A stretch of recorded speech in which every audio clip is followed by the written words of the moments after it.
Hello guys, good day. So meron na naman po tayong barya ngayon dito. At ang pag-uusapang barya natin ngayon ay ito pong 1 peso coin po. Under po sa BSP series at may mint year po na year 2006. So ang gagawin natin ngayon ay magko-coin update po tayo. Alamin po natin kung magkano na ba ang status ng baryang ito.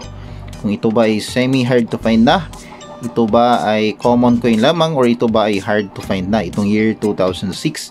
So sa last update po natin, ito po ay semi hard to find.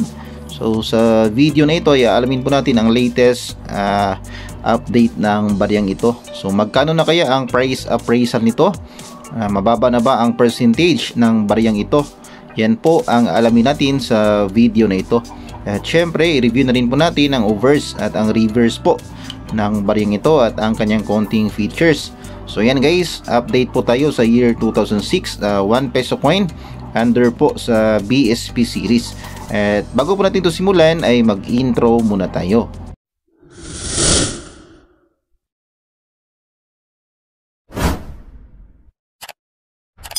Ayan, hello po sa inyong lahat. Good day, magandang araw, mayong adlaw sa inyong tanan. At welcome back po sa aking channel. Kumusta po kayong lahat? Sana po ay nasa mabuti kayong kalagayan. So for today's video nga po ay meron na naman po tayong mga barya. And ito po lahat ay mga year 2006 po na 1 peso coin. Yan, meron po tayo dito bali 5 pieces po. Yan. So tatlong naka-coin capsule at meron pa tayong dalawa dito. Yan, mga year 2006 po ito. 1 peso coin under po sa BSP series. So ang gagawin nga po natin ngayon ay update po natin ang current available price appraisal nito, basing po sa palagi natin ginagamit na website na n.numista.com. Pero bago yan, bago sa update, ay i-review muna natin ang overs at ang reverse po ng baryang ito. At unahin natin dito sa kanyang overs, or dito po sa kanyang harapan.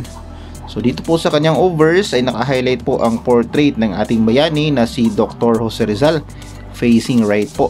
Katapat po ng kanyang portrait, makikita natin ang 1 peso na denomination. Sa ilalim naman po ng denomination, makikita natin ang pangalan ni Jose Rizal. Dito po sa pinaka bottom, makikita naman po natin ang year of mintage po na year 2006. At sa ilalim naman po ng shoulder ni Dr. Jose Rizal, makikita po natin dito ang mint mark. Yan, itong yung maliit po. Ito po ang tinatawag na mint mark. At dito po sa gilid, makikita po natin nakasulat po ng paikot itong Republika ng Pilipinas. So yan po ang makikita natin dito sa kanyang overs, or dito po sa kanyang harapan. At dumako naman po tayo dito sa kanyang reverse, or dito po sa kanyang likuran. So dito po sa kanyang likuran po, ayan, naka-highlight po ang dating silyo ng Bangko Sentral ng Pilipinas. So dito sa ilalim, makikita natin ang taong 1993. Yan, ito po ang taon na na-establish po ang BSP. So hindi po ito ang year of mintage. Dito po sa gilid, makikita natin nakasulat po ng paikot ang Bangko Sentral ng Pilipinas. So yan, at dito naman po sa loob, makikita natin ang inner circle. Sa loob ng inner circle, kasunod naman po makikita natin ito pong kanyang cogwheel. Yan, itong gear, itong may mga ipin, ito po ang tinatawag na cogwheel.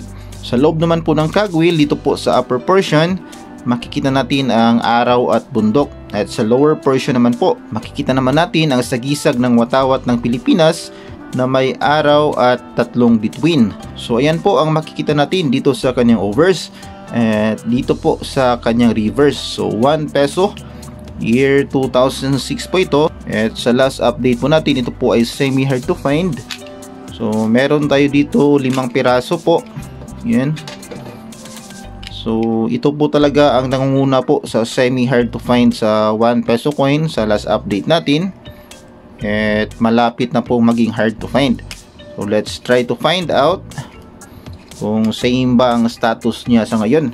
At ang baryang ito po pala ay gawa po sa nickel plated steel. So ito po ay magnetic. Sa mga hindi pa po nakakaalam, may dalawang uri po itong ating BSP series na 1 peso. At palagi po natin itong inuulit-ulit para naman po sa mga baguhan pa lamang sa coin collecting, para may idea po sila. So dalawang uri po From 1995 po hanggang sa year 2017 po ang BSP series. From 1995 po hanggang year 2003, yun po ay mga non-magnetic. And then from 2003 naman po hanggang sa year 2017, sa last mint year po dito sa BSP series, yun naman po ay mga magnetic. So itong year 2006 po, ito po ay pasok sa magnetic po na uri nito BSP series. So yan guys, ito po ay dumidikit sa magnet. Yan. So year 2006. Yan. Itong iba hindi masyadong dumidikit kasi naka-coin capsule. Yan, pero ito lahat guys ay magnetic. So yan, year 2006. So isang uri lamang po ito. At i-check natin dito sa Numista ang current status ng bariyang ito. So 1 peso magnetic. Yan, year 2014 ang sample prototype dito kay courtesy of Nalabirong. Yan. So, nandito po ang kanyang features. Yan, period. Yan guys, magnetic year 2003 to year 2017. Yan, nickel plated steel po ang kanyang composition. Ito po ay magnetic. Yan, nandito ang kanyang references, KM number 269A, SKU number 119A. Yan. So, i-review nyo lang po lahat dito sa n.numista.com. Yan guys. So n.numista.com catalog. Yan. So nandito ang kanyang overs, ang kanyang reverse. Ang edge nito ay reeded. Yan. Reeded po ang edge ng ating BSP series. So ito ay minted sa BSP Security Plant Complex sa Quezon City.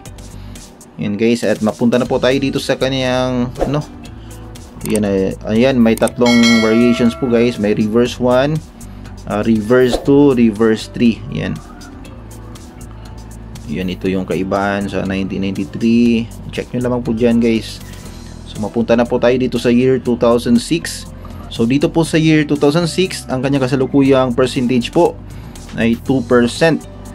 Yan. So dito sa year 2008 naman, so sa last na na-update natin, 3% po ang kanyang kasalukuyang percentage.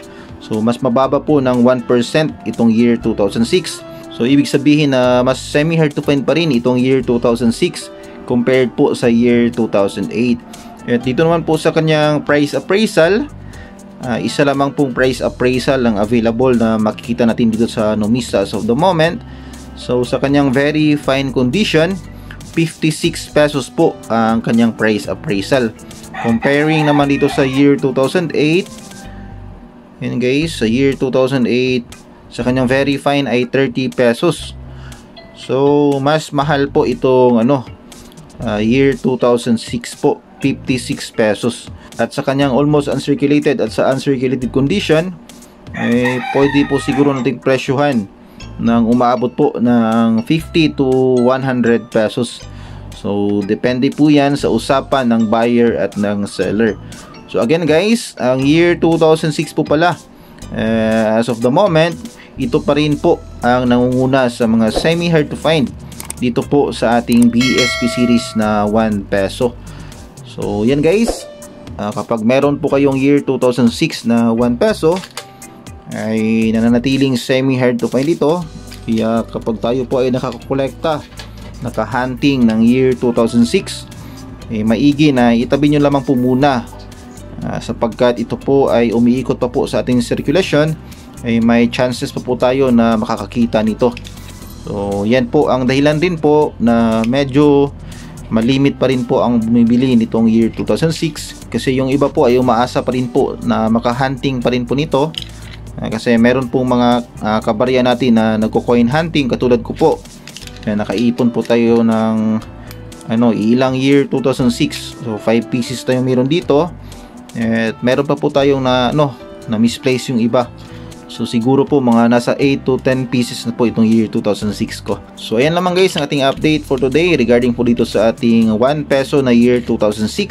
At sana po ay nakapagbigay na naman ako ng counting kaalaman, counting update sa inyo regarding po dito sa ating hobby na coin collecting. At kung bago ka pa lamang po sa akin channel at gusto mo mga video na katulad dito, ay huwag mo na rin kalimutang mag-like, mag-comment, mag-share at mag-subscribe. At pakipindot na rin ang notification bell para updated ka sa mga susunod kong videos. And that's it for this video guys, and we'll see you again next time. God bless.